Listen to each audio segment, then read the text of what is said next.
been a long while. I didn't like do a lot during the past 2 months, so I just piled everything together into this video.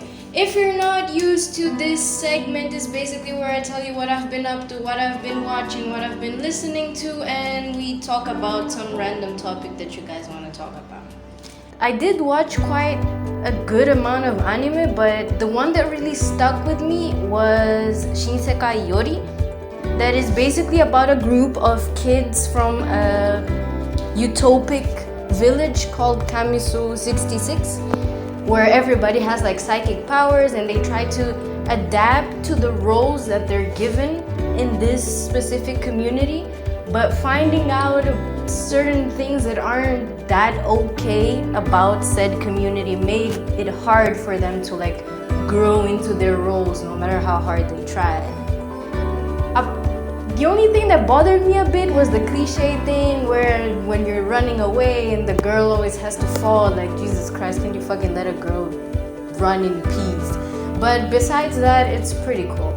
When it comes to music, one that I absolutely loved was Mama Interludio, the Viper and Smoller. It's like pretty simple, pretty straightforward, but nevertheless like really packed with emotion.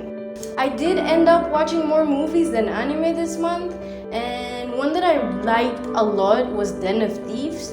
That in the beginning it just seems like your regular haste-based movie until it gets like almost to the end and there's a huge ass plot twist and it ends up like really good. There were 2 movies that really left a sort of lasting impression for me.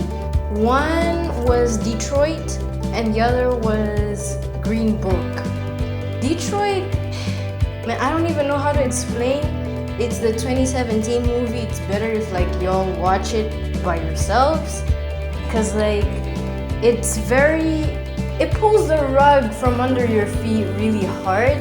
And the worst thing about it is that right now you see history repeat itself over and over again. Green Book goes around the same concept, but you can see or experience the plot from the point of view of 2 different people, and it showcases privilege and being comfortable in your own skin or not, and acceptance and mutual understanding. It's overall like really sweet, and it's based in a true story, which is great.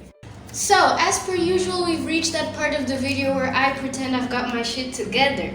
I went on Instagram to ask you guys which topic I should tackle, and a friend suggested how people solve their problems and how they might interfere with solutions when you advise them. So here's the thing. There are 2 main things that people usually tend to forget when they advise other people. No 2 people ever think or act in the same way. They might have similar ways of thinking, but there's always going to be some nuances to them. The second one is that we have a habit of giving advice as me in your shoes. And that's not really how things go, because your reality and someone else's reality doesn't work in the same way. So instead you should try to do a me as you in your shoes so that you can avoid as much communication issues as possible. Sometimes you might feel like people aren't listening to you, or they don't seem like they want to do it.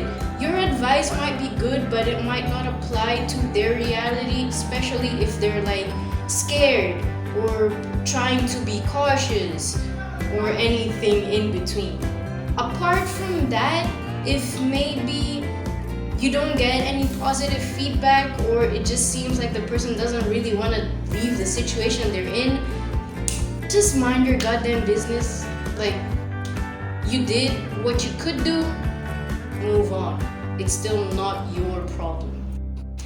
And on that note, I hope you guys liked it. Don't forget to like, subscribe, ring the bell for notifications, and I'll see you next time. Bye.